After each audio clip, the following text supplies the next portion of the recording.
ألا لله الدين الخالص. لیکن 22 رجب کے کنڈوں کے حوالے سے آپ کا کیا موقف ہے؟ کیونکہ رجب 1440 کا دوسرا اشرا چل رہا ہے اور آخری اشرے میں سنی اور شیعہ دونوں کے ہاں کنڈے چلتے ہیں. شریعت محمدیہ صلی اللہ علیہ وسلم میں اس کی کیا اہمیت ہے سر؟ کوئی اہمیت نہیں ہے جی. شریعت محمدیہ کے اندر یہ ایک بدعت داخل کی گئی ہے صلی اللہ علیہ وآلہ وسلم. یہ جس طریقے سے کئی کہانیاں چل رہی ہیں نا، یہ کنڈے بھی ایک کہانی ہے. اور ظاہر ہے جب بھی کوئی کہانی لانچ کرنی ہوتی ہے امت کے اندر، کسی بڑی پرسنالٹی کے ساتھ اسے منسوب کیا جاتا ہے. تو یہ کنڈے منسوب کیے ہیں انہوں نے سیدنا امام جعفر بن محمد باقر بن علی بن حسین بن علی علیہم السلام اجمعین، المتوفہ 148 ہجری. وہ کہتے ہیں امام جعفر کسی کو خواب میں آئے تھے، انہوں نے بشارت دی تھی کہ جو رجب کے کنڈے کرے گا تو اس کے لیے یہ بشارتیں ہوں گی. یہ تو سٹارٹ ہی خواب سے ہو رہا ہے، اس کا دین کے ساتھ کوئی لینا دینا نہیں، نہ امام جعفر کے ساتھ کوئی لینا دینا ہے. یہ وہ ایک پراپوگنڈا جو شیعہ کے ہاں چلا اور وہ کنڈے چل رہے ہیں. اور سنیوں کے ہاں بھی چونکہ امام جعفر ایک ڈومیننٹ پرسنالٹی ہے، ان کو رسپیکٹ دی جاتی ہے، ہم خود دیتے ہیں. تو چونکہ اب ان کا نام بولا گیا ہے، جس طرح کہ 11ویں کے اوپر شیخ عبدالقادر جیلانی کا نام بول دیا جاتا ہے تو وہ 11ویں چلنا شروع ہو گئی ہے. اس طرح سنیوں کے ہاں بھی چلنا شروع ہو گئی. باقی دوسری طرف اہل سنت میں جو اینٹی شیعہ ایلیمنٹس تھے انہوں نے کوشش کی کہ جی اس سرمنی کو ڈائلیوٹ کرنے کے لیے انہوں نے ایک نئی کہانی ڈیوائز کی. انہوں نے کہا کہ اصل میں 22 رجب کو حضرت معاویہ ابن ابی سفیان رضی اللہ تعالیٰ عنہ کی وفات ہوئی تھی. اس وفات کی خوشی میں شیعہ جو ہے نا وہ کنڈے بناتے ہیں. یہ ایک نئی کہانی انہوں نے دریافت کی. تو یہ کہانی جب آپ نے دریافت کی ہے تو یہ کہانی دریافت جن لوگوں کے بارے میں کی ہے سر ان کی بھی رائے لے لیں کہ ان کا موقف یہ ہے بھی ہے کہ نہیں. تو وہ آپ کو کہیں گے کہ ہمارے لیے حضرت معاویہ کی موت یا زندگی اتنی اہمیت کی حامل نہیں ہے کہ ہم اس کو سیلیبریٹ کریں. وہ تو کہتے ہیں ہم ان کو کوئی اہمیت دیتے ہی نہیں ہے، ہم ان کو اتنا امپورٹنٹ پرسنالٹی کے طور پہ نہیں مانتے. وہ کیا مانتے ہیں وہ ایک علیحدہ معاملہ ہے، لیکن کہتے ہیں اتنا بھی ہم نے سیریس نہیں لیا ہوا ان کو. یہ اسی طریقے سے ہے جیسا کہ بریلویوں کو یہ کیا کہانی کی کروائی جاتی ہے اور دیوبندیوں کو کہ اہل حدیث اماموں کو نہیں مانتے. ہم بھی بچپن میں، میرا خود بھی سارے فرقوں میں، مطلب میرا تو بلٹ اپ سارا بریلویت میں ہوا ہے. تو اب یہ بہت بڑی کہانی اور چل رہی ہے. آپ کسی اہل حدیث سے بھی جا کے پوچھے کہ یار آپ اماموں کو نہیں مانتے، وہ کہیں گے نعوذ باللہ ہم تو مطلب اماموں کی خدمات کو لے کے چل رہے ہیں. چلے اگر امام حنیفہ رحمہ اللہ سے کوئی اختلاف بھی ہوا کسی مسئلے میں وہ تو الگ بات. باقی جو 3 بڑے فقہ کے امام ہیں، 3 وہ جو کہانی کرا کے بتائے گئے ہیں، یہ تو ہزاروں فقہ کے امام ہیں جن کے نام کتابوں میں ہیں لیکن وہ پبلکلی نہیں چلے. یہ وہ 4 امام تھے جن کو فرقوں نے آپ سمجھ لیں پروموشن کرنا شروع کر دی. تو ایک معاملات چل گئے، پارٹیاں مل گئی ان کو.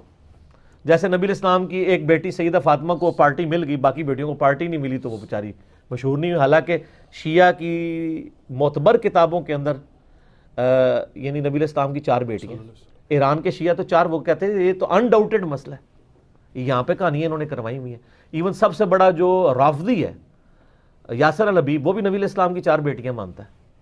وہ بھی اس کے بھی انکار کرنے کی ضرورت نہیں ہوئی. نہج البلاغہ کے اندر مولا علی علیہ السلام نے حضرت عثمان کو داماد رسول فرمایا. ٹھیک ہے، تو کہانیاں لیکن وہ چل رہی ہوتی ہیں اس طریقے سے. تو وہ ایک کہانی انہوں نے چلا دی اور وہ کہانی ان کی بکنی شروع ہو گئی کہ اماموں کو نہیں مانتے. وہ آپ اہل حدیثوں سے پوچھے آپ اماموں کو مانتے ہیں، وہ کہتے ہیں سر اماموں کا نہ مانے تو ہماری ساری کتابیں ختم ہو جائیں گی.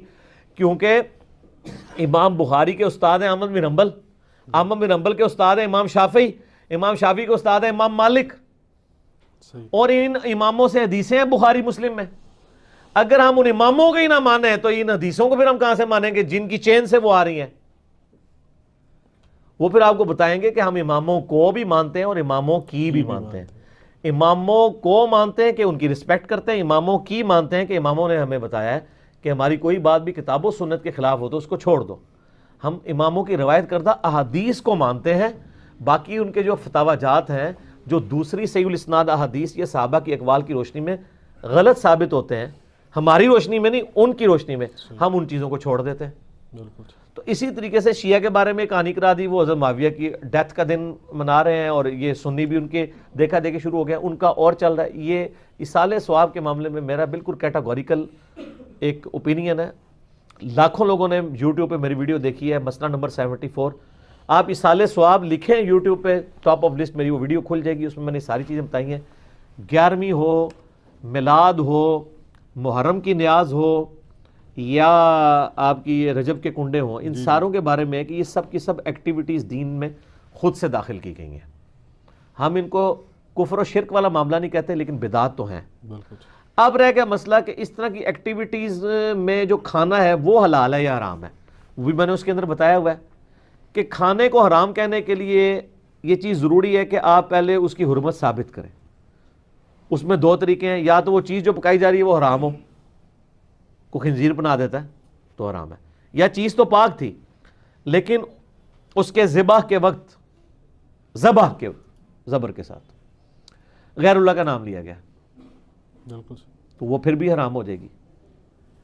تیسرا مسئلہ ہے تقرب والا. تقرب میں اب 2 طرح کے آپشن ہیں. ایک تقرب یہ ہے کہ کوئی شخص یہ کہتا ہے کہ میں فلاں بزرگ کے اصالِ ثواب کے لیے کر رہا ہوں، حضرت حسین علیہ السلام کو ثواب پہنچ جائے، ایک میری طرف سے ہدیہ.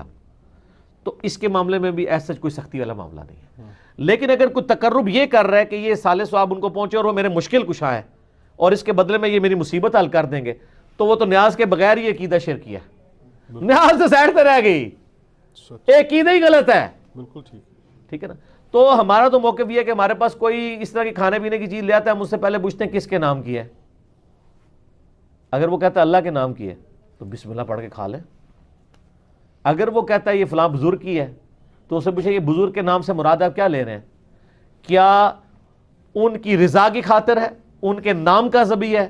تو سر یہ کوئی بھی نہیں آپ کو کہے گا. کوئی جاہل کہہ دے تو کہہ دے، وہ کہے گا نہیں اللہ کے نام دیے ثواب پہنچانا ہے انہوں نے. اچھا جی، پھر زیادہ وہم نکالنا ہے تو آپ پوچھ لیں کہ ثواب پہنچا کے کڈنا کہ جے وچوں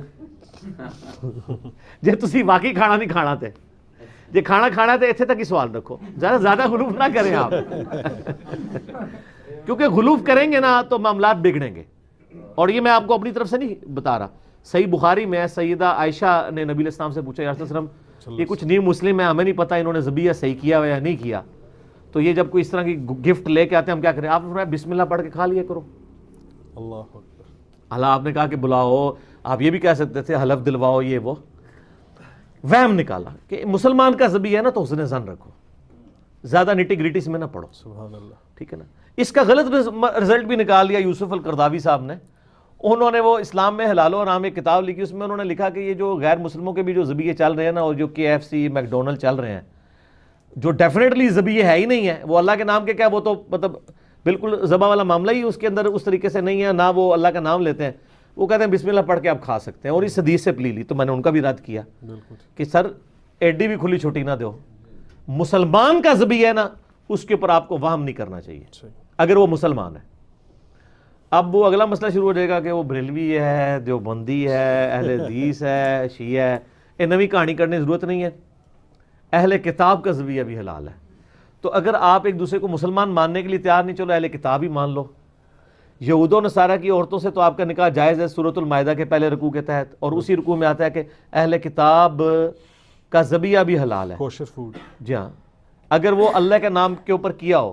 تو اگر یہود و نصارہ کا اللہ کے نام کا ذبیحہ حلال ہے تو جو آپ کے اپنے اہل کتاب ہیں قرآن کے فائنل ٹیسٹمنٹ کے ماننے والے، وہ تو old testament new testament tempered form میں مان رہے ہیں، اور وہ اتنے ظالم ہیں کہ نبی علیہ السلام کو وہ دجال سمجھتے ہیں. نعوذ باللہ. ظاہر پیغمبر نہیں مان رہے، تو جب آپ کسی کو پیغمبر نہیں مان رہے، جس طرح ہم غلام احمد قادیانی کو پیغمبر نہیں مانتے، تو کیا سمجھتے ہیں؟ دجال کے اس نے دجل کیا ہے، جھوٹ بولا ہے. اس کے باوجود اللہ تعالیٰ کہہ رہا ہے کہ ان کا ذبیحہ بھی حلال ہے. اور جو آپ کے نبی کے عاشق ہیں، جو محمد اور آل محمد کے لیے جان دینے کے لیے تیار ہیں، سر ان کے اوپر آپ کم از کم یہودیوں والا اسٹیٹس تو ان کو دے دیں. ٹھیک ہے، تو وہ آپ دینے کے لیے تیار نہیں ہے. اسی پہ میرا ایک کلپ بھی ہے، وہ کیا سنی شیعہ کا نکاح ہو سکتا ہے؟ اس کا بھی پھر اتنا مذاق اڑاتے ہیں. سر میں نے تو کہانی الٹ دی ہے نا. میں نے سوال کرنے والے سے یہ میرا کلپ لاکھوں، میں نے کہا یہ سوال نہ کریں سنی شیعہ کا، آپ یہ پوچھیں سنی کا بھی نکاح ہو سکتا ہے کہ نہیں. کیونکہ اگر سنی حنفی ہے تو وہ یا سنی حنفی دیوبندی ہوگا یا سنی حنفی بریلوی ہوگا. تو ہے تو دونوں سنی نا. سنی اہل حدیث ہوا تو وہ تو بہت دور بیچارہ بیٹھا ہے، اس کی تو کوئی اوقات ہی نہیں نا ان کے نزدیک، وہ تو بہت تھوڑے ہیں.